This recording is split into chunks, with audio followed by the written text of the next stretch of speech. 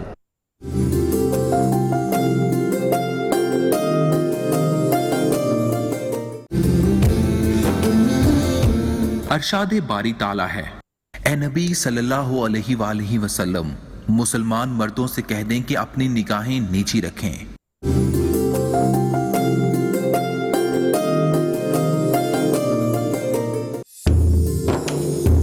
پہلے عشرے کی دعا، رب اغفر وارحم وانت خیر الراحمین، اے اللہ مجھے بخش دے اور مجھ پر رحم فرما، اور تو سب سے بہتر رحم فرمانے والا ہے۔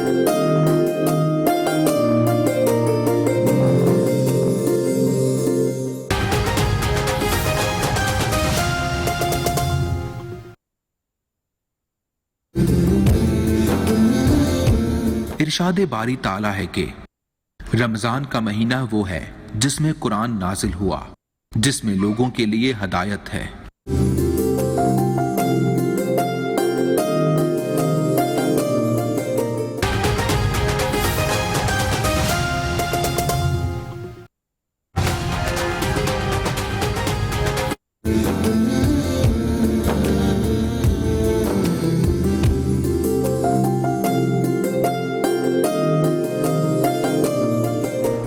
بریک کے بعد آپ کو پھر سے خوش آمدید کہتے ہیں۔ بریک سے پہلے ایک سوال تھا ہمارا اور کافی دیر سے وہ سوال تھا، جواب کے منتظر ہیں علامہ صاحب۔ جی سوال تھا یہ کہ کام کی جگہ پہ اگر آپ عبادت کرتے ہیں، کیونکہ لوگ کہتے ہیں کہ آپ رزق حلال کما رہے ہیں تو رزق حلال کا درجہ بھی عبادت کے برابر ہے، تو وہاں پہ آپ عبادت پوری طرح ادا نہیں کر پاتے ہیں۔ اکثر لوگ کہتے ہیں کہ گھر جا کے پڑھ لینا، قضا پڑھ لینا، یا کچھ لوگوں کی خود سوچ ہوتی ہے کہ ہم چلیں قضا نمازیں پڑھ لیں گے، اس حوالے سے ذرا رہنمائی فرمائیں۔ بسم اللہ الرحمن الرحیم۔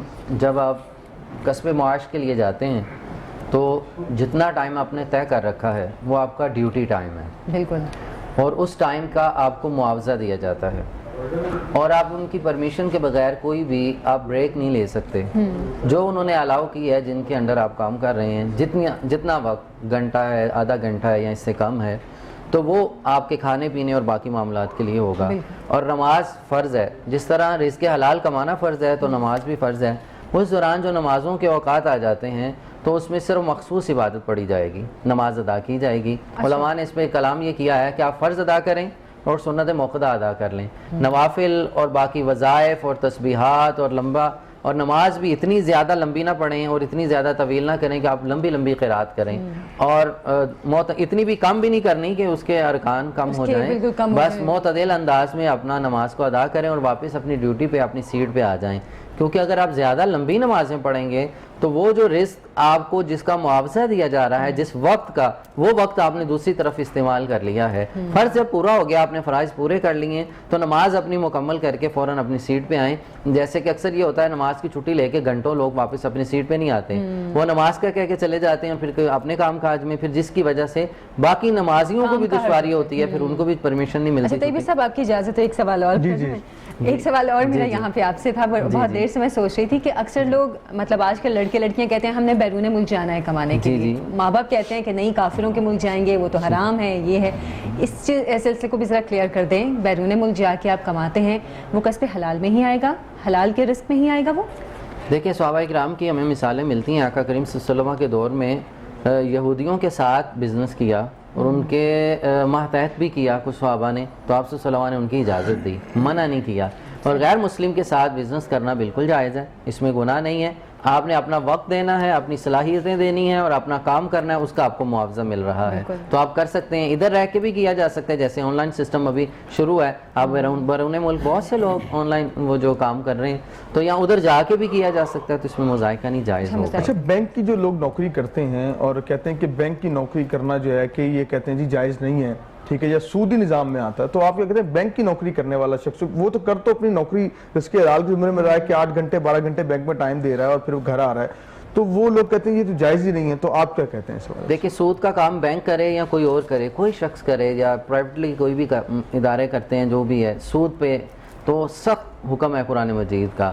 سود کے متعلق آقا کریم صلی اللہ علیہ وسلم نے واضح فرما دیا, سود کا لین دین لکھنے والا, اس کا آپس میں کمٹمنٹ کروانے والا یا اس کی ڈیل کروانے والا کسی بھی سینس میں ہو وہ جائز نہیں ہوتا. تو سود کا عنصر کہیں بھی آئے گا, بینک ہو یا کوئی بھی ہو, تو وہ نوکری جائز نہیں. کمیشن بھی سود میں آتا ہے؟ کمیشن سود میں نہیں ہے. ٹھیک ہے. اور اسی سوال سے ایک سوال یہ بھی کہ جو بینک اب حلال اسلامک بینکنگ کا وہ شروع کرتے ہیں, اس وہ بھی اگر وہ کوئی بھی بینک سود سے پاک ہے تو اس کی نوکری جائز ہوگی. اگر بینک میں سودی سسٹم ہے اور سودی نظام ہے, کوئی بھی بینک ہو, نام کچھ بھی ہو, اس کا نام چاہے اسلامی ہو غیر اسلامی ہو, تو پھر نوکری جائز نہیں ہے. صحیح کہ نوکری جائز نہیں ہوگی. اور ہمارا ایک سیگمنٹ ہے جو الحمدللہ آپ لوگ بہت پسند کرتے ہیں, آپ کو اس کا انتظار بھی رہتا ہے اور ہمیں بھی یقیناً اس سیگمنٹ کا انتظار رہتا ہے, گوشہ درود. اور ہم اس سیگمنٹ کے اندر جو ہے ایک روز درود پاک جو ہے یوسف بھائی بتاتے ہیں, اور ہمارا مقصد یہ ہے کہ پورے پاکستان کے اندر بچہ ہو, بڑا ہو, جوان ہو, وہ درود پاک کا ذاکر بن جائے. یہ رمضان کریم ہے, سیکھنے سکھانے کا عمل ہے, اور دین بھی اسی چیز کا نام ہے.